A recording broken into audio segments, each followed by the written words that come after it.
Muito bom dia. Vamos falar hoje da coragem da fé. Nossa, depois da pandemia falar de coragem da fé não vale, né? Tem que ter falado na época da pandemia, né? Agora já passou, né? Mas a gente ainda tem o que falar sobre a coragem da fé. Agora que precisa mais. Agora que precisa de mais, né? Que lá a gente... Eu trouxe para vocês esse livrinho chamado Jesus e o Sinédrio, que está aqui na mesa, pode pegar, é de graça, tá bom? E essa revistinha em quadrinhos, muito bonitinha aí para as crianças de até uns 90, 95 anos que quiser pegar, tá bom? Mais do que isso é melhor não pegar, né? Porque depois não vai enxergar, né? Até uns 90 a gente enxerga bem, né? Então, tá aí para vocês aqui fora, tá bom? Aqui conta algumas passagens de Jesus. Tem, por exemplo, aqui uma mensagem, é dividida em mensagens. Tem uma das mensagens aqui que fala quantos quilômetros o Paulo de Tarso andou. E a gente fica assombrado de saber, né? E Jesus, então, quanto que andou, né? Ele faz uma estimativa também aqui dessas andanças, porque na época de Jesus não tinha todos os recursos que a gente tem hoje, né? Hoje nós temos recursos aí que... são fantásticos. A pessoa sai daqui, pega um avião, rapidamente chega em outro estado, em outro país, depois volta, em 2, 3 dias a pessoa faz um monte de coisa com esses recursos, né? Mas ao tempo de Jesus o negócio era complicado, porque um animal que normalmente podia se usar, não é? Um camelo, um cavalo, além de ser muito caro, nem todos dispunham disso, essa possibilidade. Então ele fala aí o tempo que Jesus e o que o Paulo de Tarso andou, a quantidade de quilômetros que eles andaram, que é de assustar, viu? É de assustar. A gente aqui no nosso dia a dia somos recomendados a andar aí mais ou menos uns 10 mil passos, não é? Por dia, não é isso? Mais ou menos? E aí quando a gente tem um medidorzinho, a gente chega no final do dia, você vai ver, você se assusta, porque está marcando lá 1.500, você não andou nem 10% do que devia ter andado, né?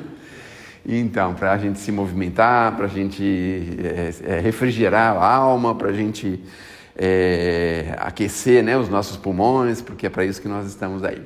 Bom, nós vamos falar lá do capítulo 18, itens 13, 14, 15 e 16 são passagens de Jesus, daquela que nós temos que testemunhar a nossa fé ou declarar a nossa fé, o que é um grande problema, convenhamos, né, hoje especialmente. Mas se a gente voltar mais ou menos a 150 anos atrás, nem precisa tudo isso, mas talvez a 100 anos, porque 150, 200 é a época do Kardec. Então na época do Kardec as coisas ainda estavam, as pessoas estavam conhecendo a doutrina, ainda não tinham aquele entendimento profundo, a não ser alguns iniciados que começaram junto com Kardec, né? Esses iniciados que acompanharam a evolução da doutrina, Leon Denis, esses espíritos que acompanharam Kardec na evolução da doutrina. Mas depois que a doutrina ficou sedimentada, depois do Auto de Fé de Barcelona, que foram queimados alguns livros, aí a doutrina começou a ganhar uma espécie de força, não é? Porque as pessoas começavam a conhecer, quem tinha um determinado nível de entendimento, quando conhecia, via a lógica, o bom senso, via ali coisas muito interessantes, e com isso foram fortalecendo-se nesse entendimento. E aí nós chegamos, né, no começo do século, quando alguns espíritos reencarnaram no Brasil, espíritos de grande envergadura, espíritos muito fortes. Nós temos a figura do Chico Xavier, né, em 1910 que ele chegou aí, e a partir de então a gente começou a militar, a trabalhar com a doutrina. O interessante é que já nessa época nós começamos a ter algumas dificuldades.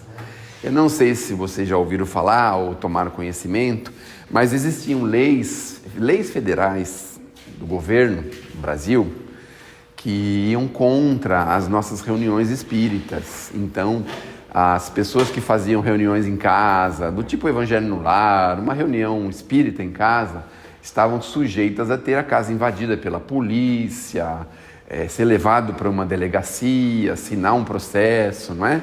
Era uma coisa assim muito forte. Então nessa época a gente já tinha que ter uma espécie de uma coragem, não é? Eu estou dizendo isso também para ilustrar uma outra coisa.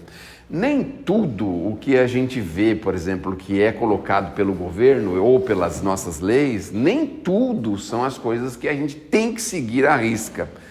Um exemplo prático disso é muito simples.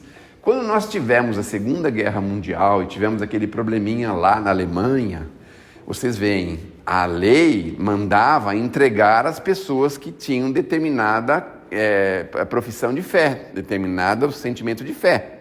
Então a pessoa que era alemã era obrigada a pegar aquela pessoa e entregar para o governo, ou dizer onde ela estava, onde ela trabalhava, o que ela fazia. Imaginem o que fizeram com eles, não é? E aquilo era legal, era uma coisa que era instituída por lei. Algumas pessoas furaram isso, não quiseram manter isso e ficaram agindo de uma forma ilegal, porque eles não se davam a prestar esse tipo de informação, de pegar e denunciar pessoas, porque eles sabiam que aquilo não ia ser uma coisa boa. E, obviamente, apesar da lei mandar, aquilo não ia resultar numa coisa boa, não é? Então, com o tempo, a gente foi vencendo essa questão da fé, porque com o tempo, o que aconteceu? Aconteceu que os laços foram meio que afrouxando. Vou dar um exemplo do Kardec lá atrás, você já deve também ter ouvido falar, que o Kardec, antes de reencarnar, fizeram uma reunião do mundo espiritual, uma reunião, e nessa reunião, os espíritos trouxeram no sono físico alguns espíritos para participar. Dentre eles, um senhor chamado Napoleão.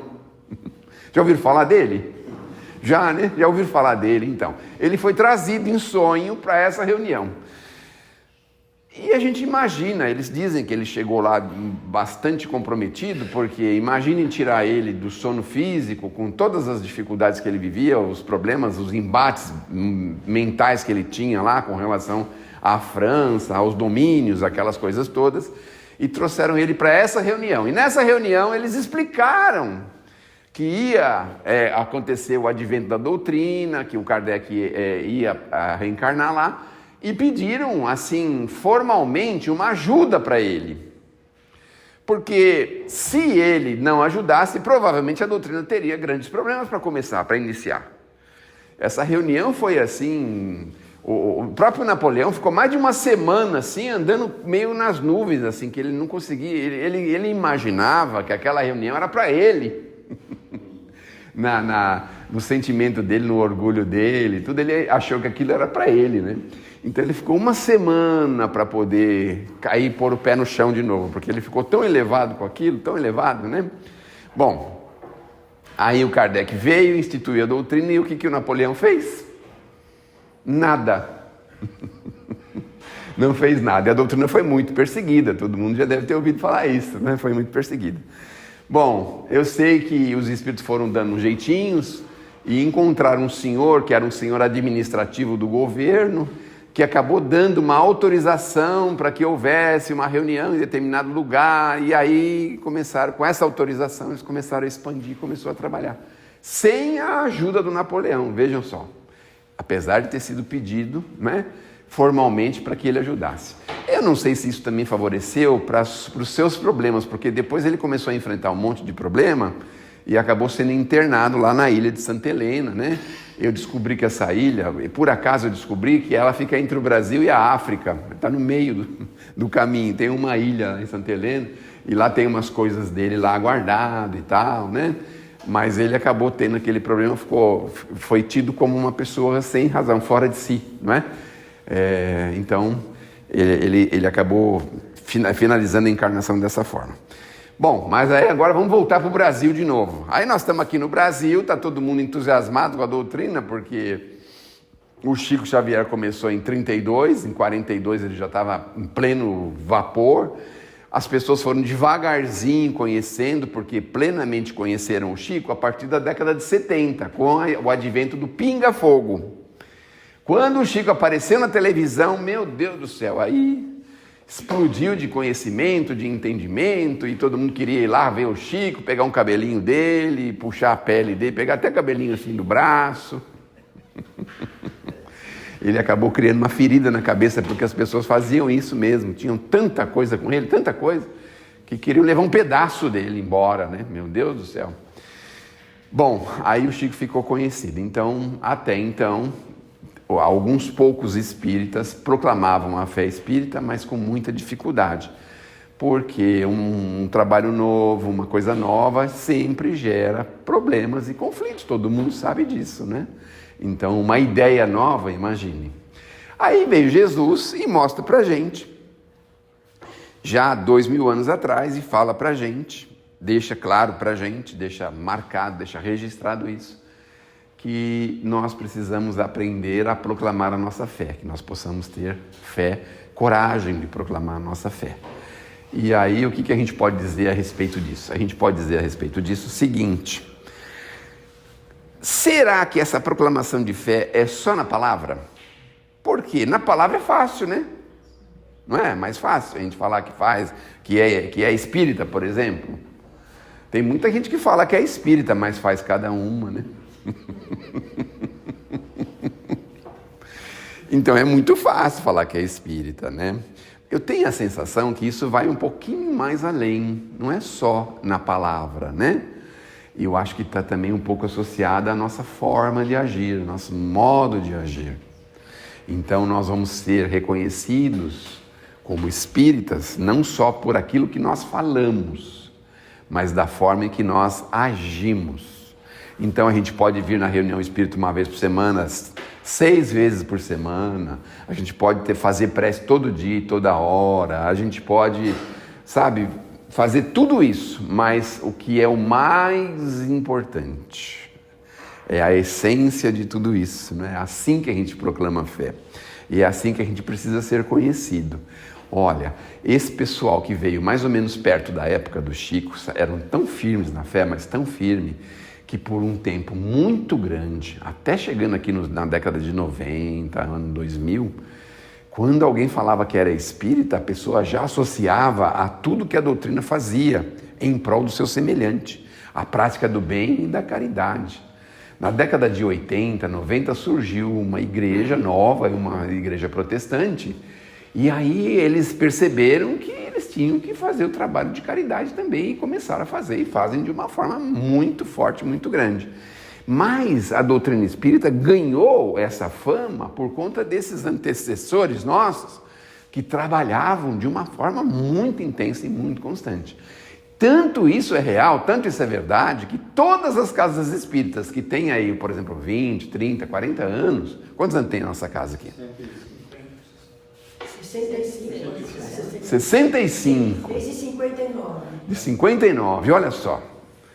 Todas as casas que têm aí essa idade de 30, 40, 50, 60 anos, todas elas têm um compromisso com a prática do bem e a prática da caridade. Todas elas têm. Então, vejam que isso acabou virando uma marca registrada dos espíritas. Isso é proclamar a fé. Isso é mostrar a que nós viemos, não é? Então isso faz com que a gente possa devagarzinho entender que nós estamos aqui com um movimento sério, com uma necessidade, com uma possibilidade, com uma situação pela qual nós viemos aqui para ajudar, nós viemos aqui complementar, nós viemos aqui favorecer, nós não viemos aqui simplesmente para ficar com conversa e querer mudar as pessoas através da conversa. O nosso patrono maior, junto com Eurípides e outro... Bom, a história do Eurípides é uma história fantástica também. Aliás, é o patrono da casa, né? Por falar nisso, vou fazer aqui um pequeno jabá também. Tem um teatro que fica ali na estação de trem da Moca. Moca não, Ipiranga, que tem um shopping center, que é onde era a Ford, a antiga Ford. E lá, essa semana, que foi ontem, e no próximo sábado, eles estão encenando uma peça sobre Eurípides Barçanufo, a vida e obra de Eurípides Barçanufo. Muito bacana.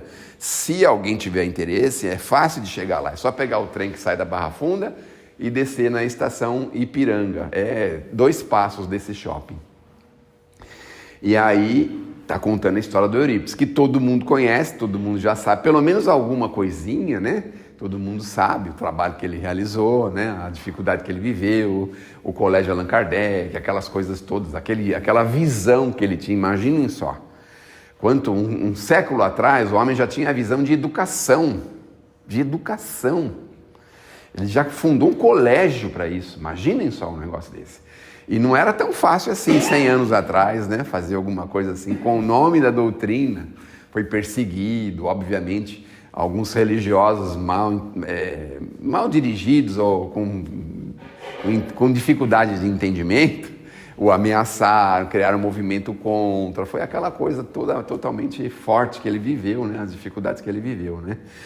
Mas venceu e deixou esse exemplo bonito que muitos lugares seguem, e essa casa é uma das que segue. Então, proclamar a fé não é tão somente a gente falar que é espírita. Vamos colocar a nossa, que nós estamos aqui, né? Não vamos falar que a gente é outra religião, mas a gente é espírita, vamos proclamar a nossa fé. Agora, lembre uma outra coisa que é interessante. Às vezes, vocês já devem ter ouvido falar também dos nossos filhos, nossos sobrinhos, nossos netos, que quando iam na escola e preenchiam uma ficha lá, e aí perguntava qual era a religião da criança, né? Como que a gente respondia? A gente tinha dificuldade, ficava com medo de não ser aceito na escola, isso e aquilo. A gente respondia como era conveniente, não é? Até em empresa, né? Empresa, no emprego, né? Emprego. No emprego, depende. Em empresas, eu trabalho com esse ramo.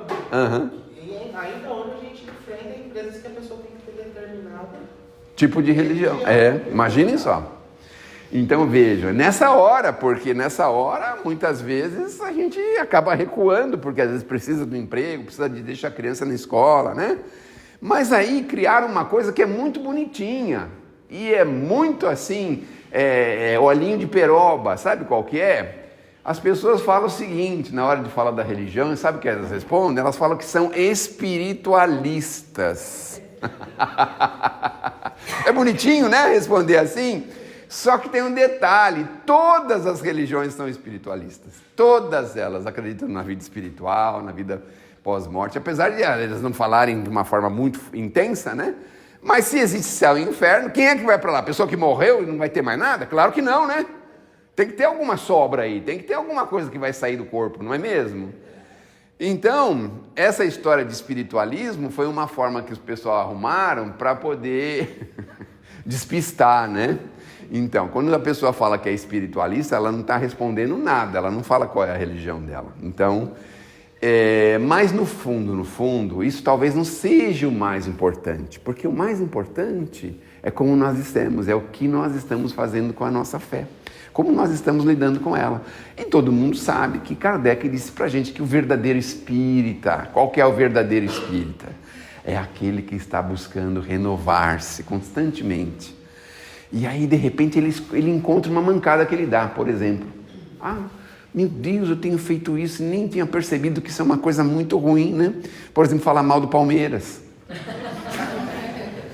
Isso é muito ruim, né? Falar mal do Corinthians, falar mal do São Paulo, né? Em tom de brincadeira, óbvio, a gente vai chegando à conclusão de que nós precisamos melhorar como tratar as pessoas que nos atendem, que nos servem, às vezes, num restaurante, numa loja, num posto de saúde. Como que nós tratamos essas pessoas? Como que nós respondemos à ação de um telemarketing, por exemplo, no telefone? Hoje está menos comum, né? Agora, com essa história de celular, alguns anos atrás, a pessoa tinha que contratar um serviço chamado identificador de chamada. Lembram disso? Tinha que pagar lá não sei quanto por mês. E aí a gente ficava assim feliz, atendia o telefone, sabia que era a irmã. Ô irmã, tudo bem? Como você sabe que sou eu, né? Umas coisas assim, achava que era lindo, maravilhoso, né? Mas aí ninguém tinha identificador de chamada, a maioria, então a gente recebia muita ligação, aquela coisa aí. Pedia para comprar, para vender, para assinar, para fazer entrevista, para fazer pesquisa e aquele monte de coisa.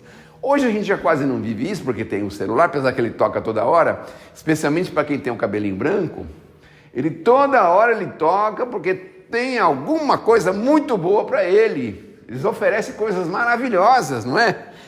Então ele toca toda hora, e aí toda hora a gente tem que demonstrar nossa fé.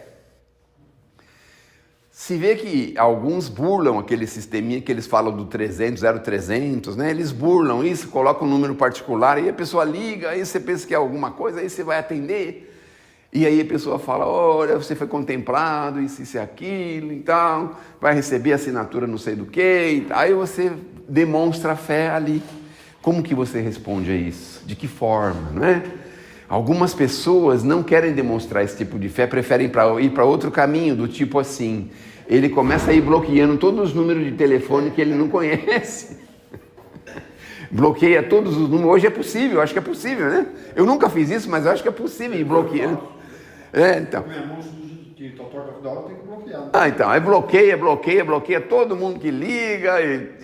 Isso aí, um sobrinho que tem um telefone novo, fala: ô tio, tô ligando pro senhor há um mês, o senhor não atende, tá bloqueado, o senhor me bloqueou, mas eu não sei o seu número, é uma confusão, né? Então, a gente também demonstra, naquele momento, que a gente respira fundo, sabe que é uma coisa que a pessoa vai ficar ali perguntando, insistindo. Você respira fundo para poder responder: hoje não, muito obrigado, boa sorte, que você consiga vender tudo que você está se propondo a vender e tudo. Eu aprendi a responder esses telemarketings da seguinte forma. Eu fui numa casa espírita, aí no final da palestra veio uma senhorinha falar comigo sobre essa questão de telemarketing. Ela falou: olha, eu vou falar uma coisa para o senhor, viu? O senhor falou umas coisas aí, mas eu vou falar para o senhor que eu acho que o senhor precisa saber. Eu tive uma neta que o primeiro emprego dela foi na telemarketing.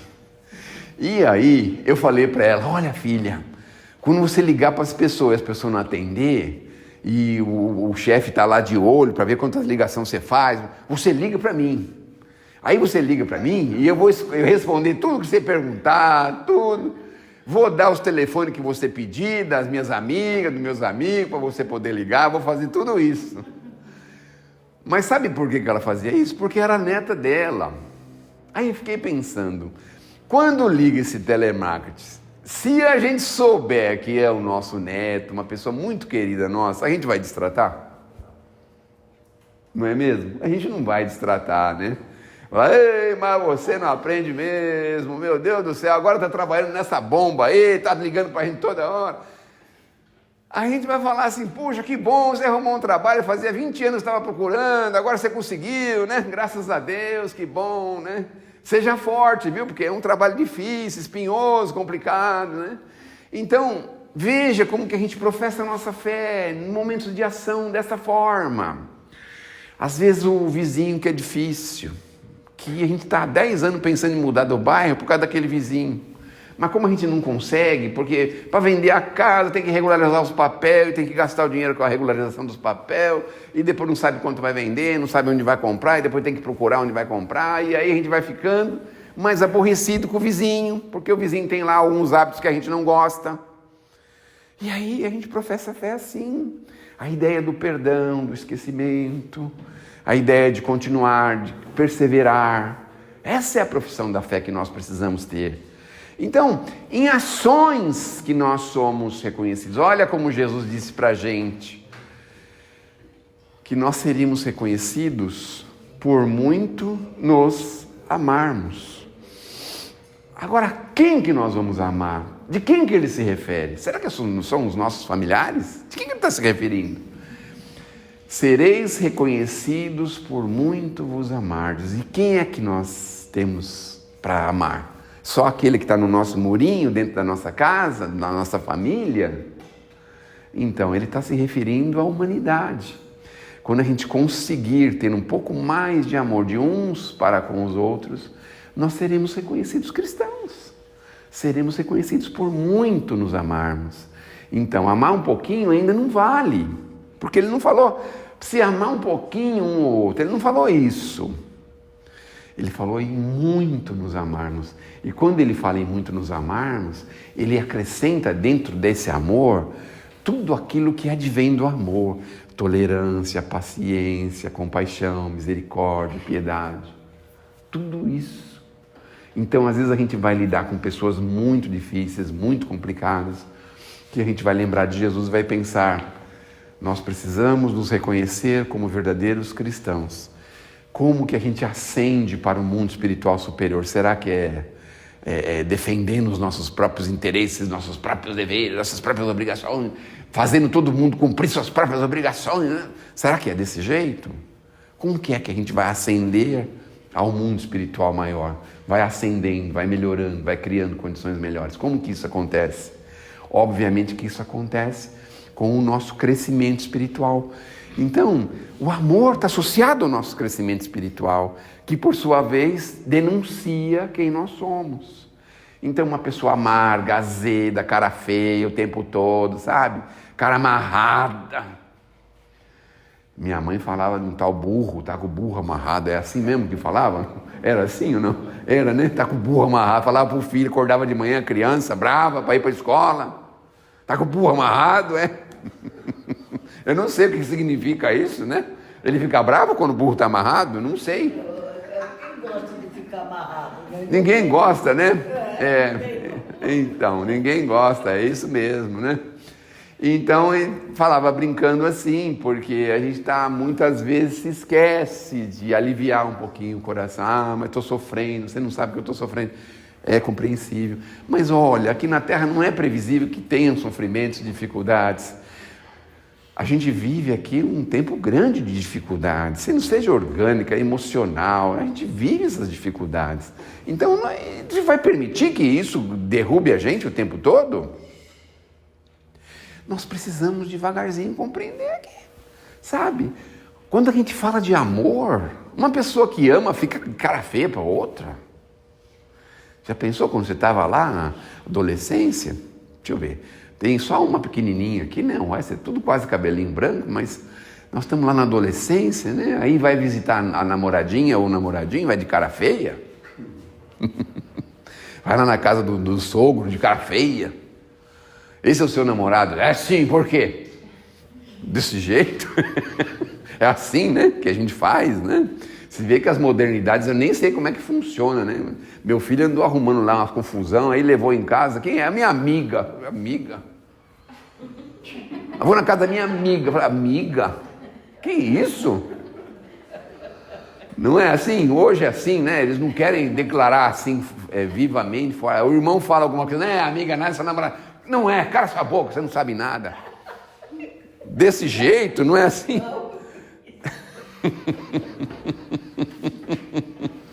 Então, a gente vai falar com as pessoas assim. Você vai pedir um emprego, vai ficar com a cara amarrada. Idade, 47. Por quê? Algum problema? É assim que a gente vai conseguir um emprego? Como é que é? Ele não quer, então, ele não quer trabalhar, né? Tem uns que falam, só posso trabalhar de tal horário a tal horário. Parece que não é ele que precisa do trabalho, não. A empresa que precisa. Que precisa dele, é isso mesmo, é Aí ele difícil. fala, não tem emprego. É assim que a gente faz. Você vai na delegacia falar com o delegado, como é que você vai? Lá a gente vai pianinho, né? Lá a gente vai mansinho, né? Então, devagarzinho, a gente vai percebendo que é preciso aliviar o semblante, é preciso a gente viver mais levemente. É assim que a gente declara a nossa fé. Porque quando a gente está sossegadão, mesmo vivendo um aguilhão, quer dizer, aquele espinho furando a gente, e a gente está mantendo firme, e mantendo um bom humor, mantendo uma condição favorável, o que está mostrando? Que você tem fé, que você confia, que aquilo é passageiro, que aquilo vai passar. Aquela história do Chico que é interessante, que ele estava vivendo lá um drama orgânico terrível, ele pediu para o Emmanuel uma ajuda, porque ele queria uma palavra da Maria, ele não queria de mais ninguém, da Maria de Nazaré, imagina só. Eu vou falar assim, olha, não quero saber de espírita nem, eu quero que você me traga uma informação da Maria. Eu vou falar isso? O Chico podia, mas eu não posso, né? Aí o Emmanuel falou assim, eu vou ver o que eu consigo para você, né?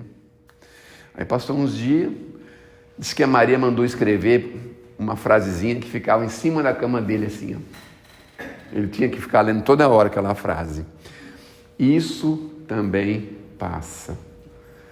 Então, o que é isso se não confiança? A gente vê pessoas que têm, por exemplo, dificuldades orgânicas, físicas. Não tem jeito, não tem o que fazer. Não tem o que fazer. E aí você pensa, a gente reencarna, a gente tem vida pós-morte, a gente vai ter outra vida. É a única coisa que a gente pode pensar. Então nós vamos passar uma encarnação inteirinha, aquele martírio, aquela dificuldade, porque não tem solução ao seu problema. Mas você não se esquece que você é um ser imortal? Você não se esquece que você já teve um passado? Obviamente esse passado está associado ao seu presente.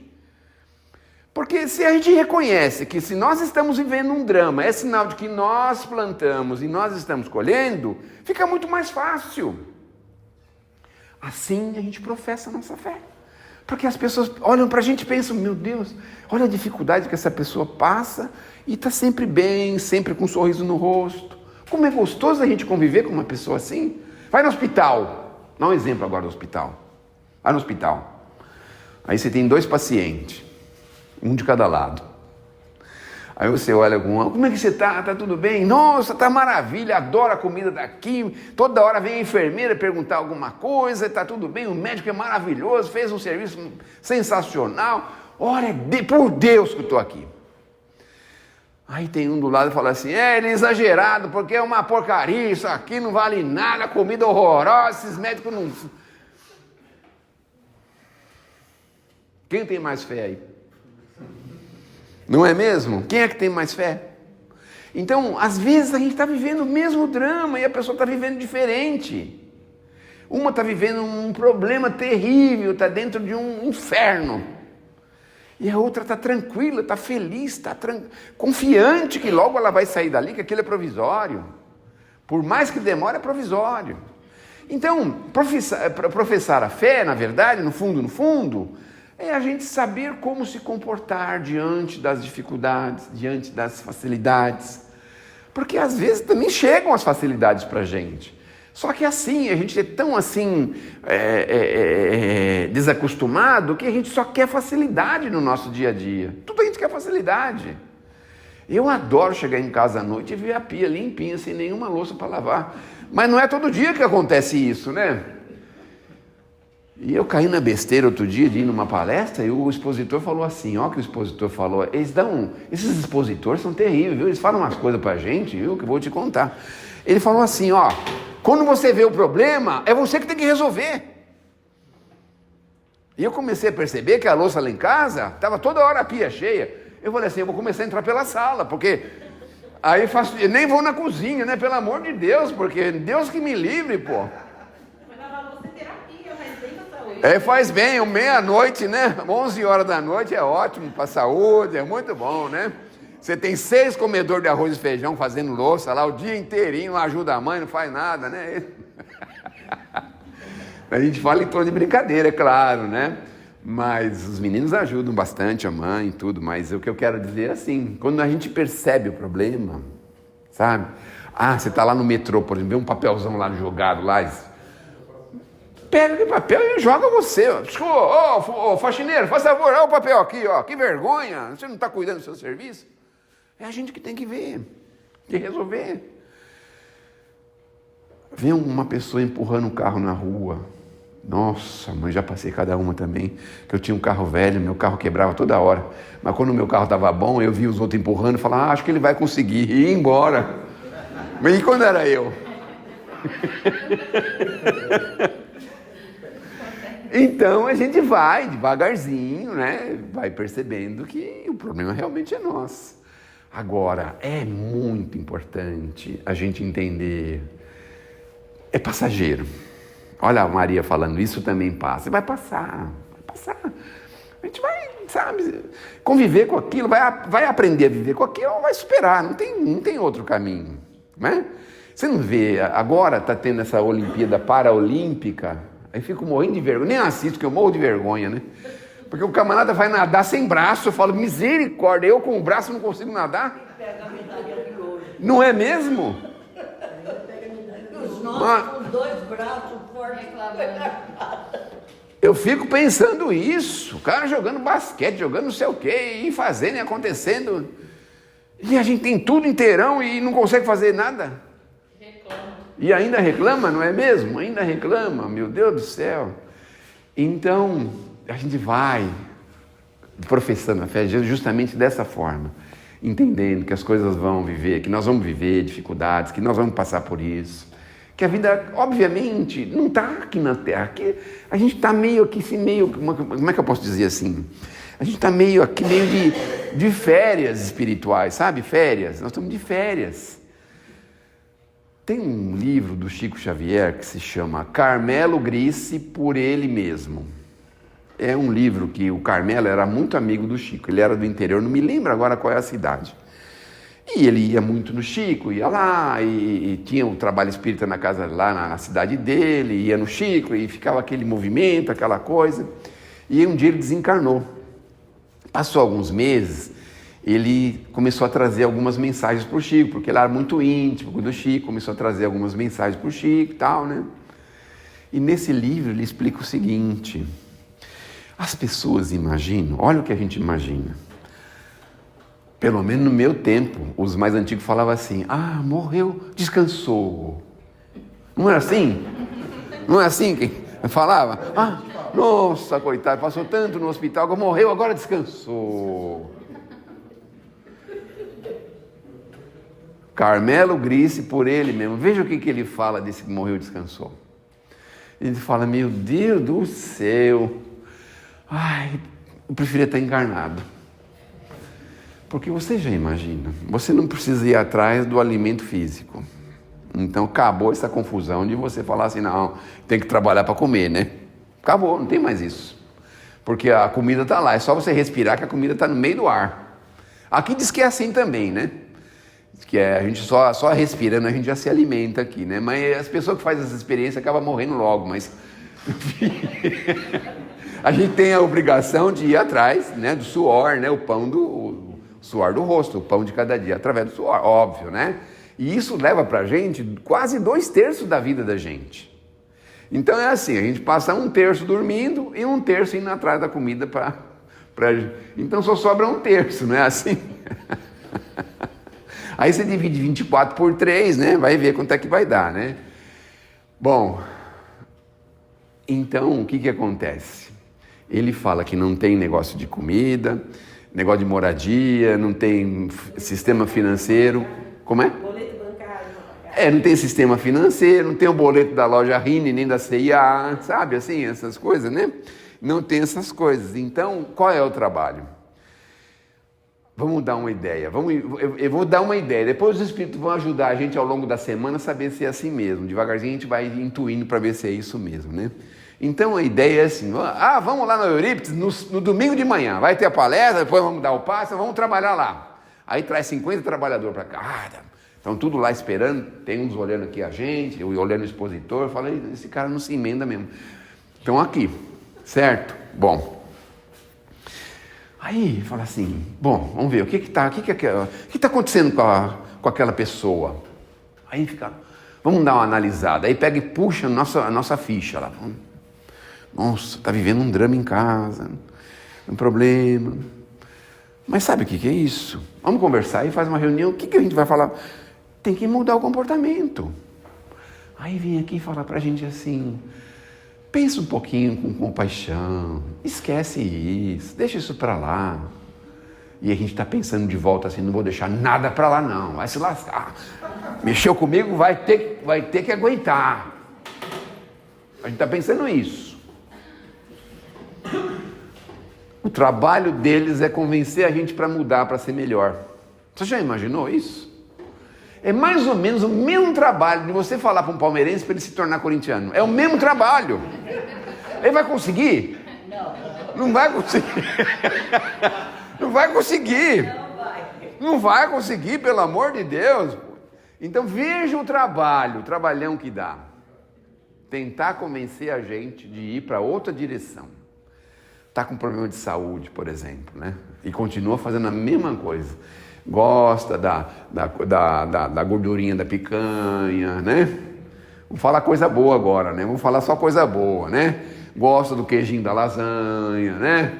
Olha isso, vamos falar só coisa boa, né? Gosta da pelinha do frango assado, vamos falar só coisa boa. Domingo, né? Vamos falar coisa boa, né? Então, e aí fala assim: maneira um pouquinho nisso, tem um pouquinho de calma, isso vai só piorar, fica tranquilo. E a gente falando, pensando com a gente mesmo: meu Deus do céu, eu acho que eu vou comer todas as gordurinhas da picanha. De quem não quiser, eu vou comer. Hoje eu não vou deixar jogar fora nada disso aí, né? Olha o trabalho que dá. Tá cansando? O tio tá cansando, não tá? Tá ficando cansada ou não? Como se chama mesmo? Renata? Helena. Helena, que nome bonito. Nome de celebridade, hein? Nome, olha, tem cada... Então... E aí, olha o trabalho deles. Aí fala assim: bom, então você está designado para ir com ele, continuar o trabalho, ir até a casa dele, e depois ir para o trabalho dele, vai ficar uma semana junto com ele, para ver se você muda a cabeça dele, que senão ele vai desencarnar essa praga aí.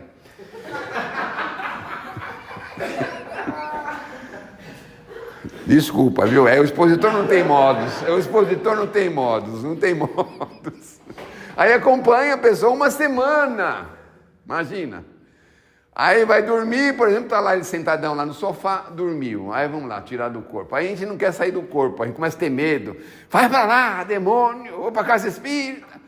É pro seu bem, vou levar você numa palestra. Palestra o quê? Isso aí não é... Imagine o trabalho que dá. Imaginem o trabalho que dá para os espíritos. Então, o Carmelo falou que nós estamos de férias aqui na Terra, né? Porque, sabe, a gente pode escolher o que come. Não pode? Especialmente de domingo, né? Domingo, macarrão, né? Macarrão com frango, né? Essas coisas, né? A gente pode escolher o que come, pode escolher onde vai. Hoje em dia... Pode dizer assim, vou na casa da tia, não quero tirar o carro da garagem não, depois dá um trabalhão, ter que entrar, abrir o portão, fechar o portão, acho que eu vou ficar em casa mesmo esse domingo, tranquilo. Pode escolher onde vai, né?